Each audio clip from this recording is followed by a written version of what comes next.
falar aqui para vocês um pouco sobre esse modelo de chuva-vazão. Então, o que vocês estão observando aqui na tela é uma estrutura de um modelo de chuva-vazão. Como é que o modelo de chuva-vazão que tem uma possibilidade de simular um processo de precipitação contínuo, né? A gente já viu o modelo do hidrograma unitário para um evento de chuva específico, né? Como é que a gente transforma chuva-vazão para um evento específico usando o modelo do hidrograma unitário. A gente discutiu aqui o modelo do Soil Conservation Service. E aqui agora a gente vai ver uma simulação usando o modelo SMAP, que é o modelo chuva-vazão, e que ele permite a simulação mais contínua, né, de eventos de chuva, aí com eventos de estiagem, chuva, estiagem, né, e até períodos mais longos, às vezes, sem precipitação, e ele simula, então, a transformação da chuva em vazão. Então, quais são os processos hidrológicos que nós temos representados nesse modelo? O primeiro processo hidrológico que a gente tem representado no modelo é esse aqui, que é o processo da precipitação, certo? Então, nós temos aqui a precipitação. O segundo processo hidrológico que a gente tem representado aqui no modelo está aqui pictoricamente representado por esse triângulozinho, que é exatamente a parcela, que é exatamente a divisão da parcela da precipitação que vai se tornar escoamento superficial direto, ou seja, a precipitação efetiva, e a outra parcela que vai infiltrar. Então, aqui é o que a gente vai chamar da partição, essa partição entre a partição da precipitação que se torna escoamento superficial direto e a que se torna infiltração, tá bem? E aí, essa parcela que se tornou infiltração, ela vai armazenar o reservatório do solo. Então, vai ter um reservatório subsuperficial que vai ser alimentado por essa parte da precipitação que infiltrou. As plantas vão tirar a água desse reservatório do solo. Então, vai existir aqui uma evapotranspiração potencial, que nós também já estudamos, inclusive, os métodos de cálculo dessa evapotranspiração potencial. Então, tem uma demanda de água evapotranspirativa, tá certo? Que é representada aqui por esse EP. E a gente tem aqui, então, as plantas tentando tirar essa água do solo para satisfazer essa demanda evapotranspirativa. Então, só que a gente já viu que a evapotranspiração real pode ser igual à evapotranspiração potencial, mas muitas vezes ela é menor, se houver o quê? Limitação da quantidade de água. Então, se esse reservatório chegar aqui num nível muito baixo, ou secar, então a planta não vai ter condição de tirar a água para evapotranspirar, e aí, no seu nível de evapotranspiração potencial, a gente vai ter uma evapotranspiração menor do que a potencial, que é o que a gente chama aqui de evapotranspiração real. Tá bem? Então, aqui esse reservatório do solo. Se esse reservatório do solo tiver um volume de água maior do que aquele que a gente discutiu, que é a capacidade de campo, né, que é a maior quantidade de água que o reservatório consegue estocar, então a gente vai ter aqui uma percolação profunda. Essa percolação mais profunda aqui a gente vai chamar de recarga, e vai ser uma recarga nesse reservatório subterrâneo, que é exatamente onde a gente vai ter o reservatório freático, né? A gente vai ter aqui um aquífero freático. O aquífero freático, a gente já viu que é aquele aquífero que se caracteriza por conta de a pressão aqui na superfície atmosférica, né? Ele não é um aquífero confinado, onde a gente vai ter aqui pressões diferentes dessa atmosférica. E aí esse reservatório subterrâneo vai guardar a água. E essa água que é guardada aqui no lençol freático, uma parte dela volta ou vai ao rio, né, volta à superfície, né, e chega de novo ao rio, a partir do que a gente denominou de escoamento de base.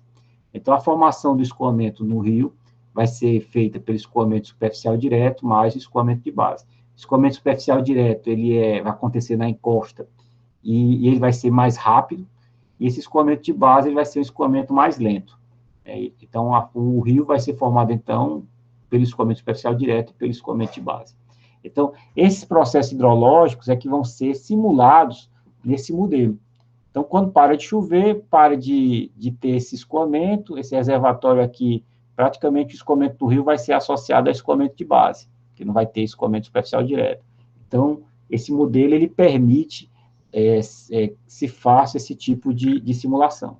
Então, quais são as equações que representam esse modelo? Então, a gente vai colocar aqui nessa planilha Excel, vai ver nessa planilha Excel, as equações básicas que representam esse modelo. Então, vamos lá. Então, a gente vai ter aqui a evapotranspiração potencial, que é prescrita, que é definida, calculada através de uma daquelas equações que nós conversamos, Pena-Montiff, né, Hargreaves-Samani, etc. Né? Então, que vai ser essa informação aqui da evapotranspiração potencial. A outra informação que a gente vai ter vai ser a informação dos postos fluviométricos. E aqui a gente pode colocar os pesos dos postos fluviométricos, né, se a gente tiver um Thiessen, ou já calcular o próprio valor da precipitação média na bacia e colocar nessa coluna. Então, essas colunas em azuis aqui, como a nomenclatura está dizendo, são informações que são fornecidas pelo usuário, certo? Então, praticamente, a gente vai ter a informação do EP e a informação do P. Uma outra informação que a gente vai poder oferecer, quando a gente está na fase de calibração do modelo, porque nós vamos ter duas fases. Vamos ter uma fase de calibração e depois vamos ter uma fase de validação. Mas depois que ele calibra e valida, a gente tem uma fase subsequente que é de aplicação desse modelo sem mais termos dados observados. Mas para calibrar um modelo, a gente precisa fornecer, então, a evapotranspiração e a precipitação e as vazões observadas. Para que essas vazões observadas? Para testar diferentes parâmetros do modelo, certo? E esses parâmetros do modelo que forem testados, a gente vai tentar fazer com que o valor calculado pelo modelo seja o mais próximo possível desse valor observado. Então, a gente vai fazer o ajuste do modelo a esse conjunto de... tentar fazer o ajuste do modelo, ou seja, o ajuste dos parâmetros do modelo para que o valor de vazão calculada pelo modelo seja o mais próximo possível do valor da vazão observada. Então, aí, com isso, a gente tem, então, as informações básicas para poder fazer isso que nós denominamos de calibração do modelo. Então, com isso, no modelo SMAP, a gente tem esses três parâmetros, né, que a gente já viu aí, vocês viram na aula conceitual, que é o parâmetro da capacidade de armazenamento do solo, que é o tamanho desse reservatório do solo. Qual é o tamanho desse reservatório? Né? Aqui tem um parâmetro do escoamento, que é o PES, e tem um parâmetro da recarga, que é o CREC, e tem esse outro parâmetro K, que tem a ver com o escoamento de base. Né? Então, são os 4 parâmetros importantes iniciais que a gente tem no SMAP, e, além disso, a gente tem um parâmetro que é a condição inicial do reservatório, desse reservatório aqui, que é o reservatório do solo. Então, com esses parâmetros, a gente vai estimar a transformação da precipitação em vazão, fazer essa transformação chuva-vazão. Então, aqui a gente vai ter a precipitação média, que é feita por essa ponderação aqui das precipitações nos portos. A gente vai ter a condição inicial de reserva do reservatório superficial do solo, que a gente prescreveu. Né? Então, a gente tem aqui 50% do valor do tamanho do reservatório, que está sendo definido aqui como tendo esse tamanho aqui, de 1.192. Então, essa é a condição inicial.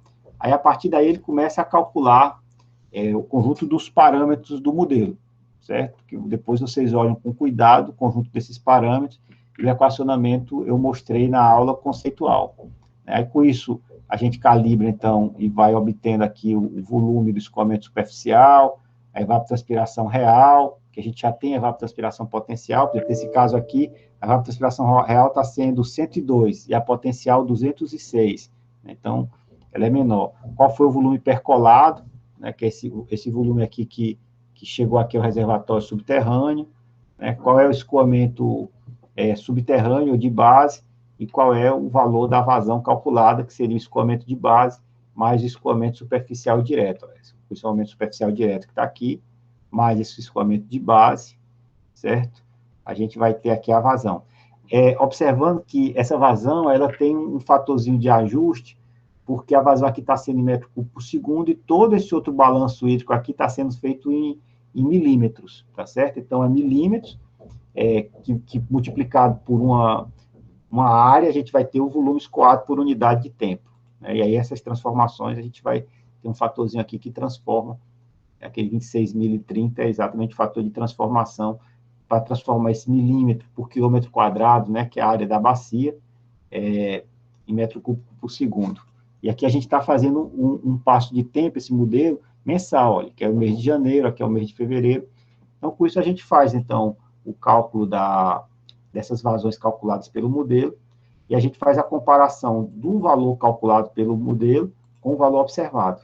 E aqui a gente tem o nosso velho erro quadrático, né, como sendo uma das formas de fazer esse ajuste. Além desse erro quadrático, né, que a gente pode tentar minimizar esse erro quadrático, a somatória desse erro quadrático, a gente pode utilizar outras métricas, né? Então, tem outra métrica que é o número de Nash-Sutcliffe, certo? E aqui é a somatória dos erros quadráticos. Então, são duas métricas que a gente viu nas aulas teóricas, o que é que significa o Nash, e esse somatório do erro quadrático já é familiar para todo o grupo, que estamos falando dele desde o começo do semestre. Então, com isso aqui, a gente tem condições de, usando o solver, né, aqui a gente vai ter aqui as restrições que estão postas aqui, mudando as células D11 a D13, que são essas três células aqui, e tentando otimizar o erro quadrático, tá? Então, minimizar o erro quadrático, mudando essas variáveis com essas restrições. Se eu coloco resolver, ele vai encontrar lá esse conjunto de valores que otimizam esse processo. Pronto. Fácil assim, a gente tem uma avaliação do processo de calibração do modelo. Tá bem? Então, pronto. Aí, com essa calibração do modelo, a gente tem condição de estender a série, né, que significa o quê? Pegar períodos que só temos informação de chuva e não temos informação de vazão, e colocarmos aqui esses valores dessas precipitações, e com isso identificarmos qual seria aí o valor estimado para as vazões no rio, naquele período que estava com ausência de dados, né? Porque às vezes a duração da série fluviométrica é muito menor do que da série pluviométrica, então a gente pode estender a série, né? Podemos identificar bacias que têm similaridade com essa, e pegarmos esses parâmetros que foram calibrados nessa bacia e levar para essa outra bacia, e aí utilizar a chuva que tem essa bacia sem dados de vazão, e calcularmos quais seriam as vazões associadas àquela bacia hidrográfica. Então, isso é o que nós chamamos de regionalização. Então, a partir dessa modelagem, surgem várias possibilidades, então, de aplicação dessa modelagem em diversos problemas de hidrologia. Tá bom?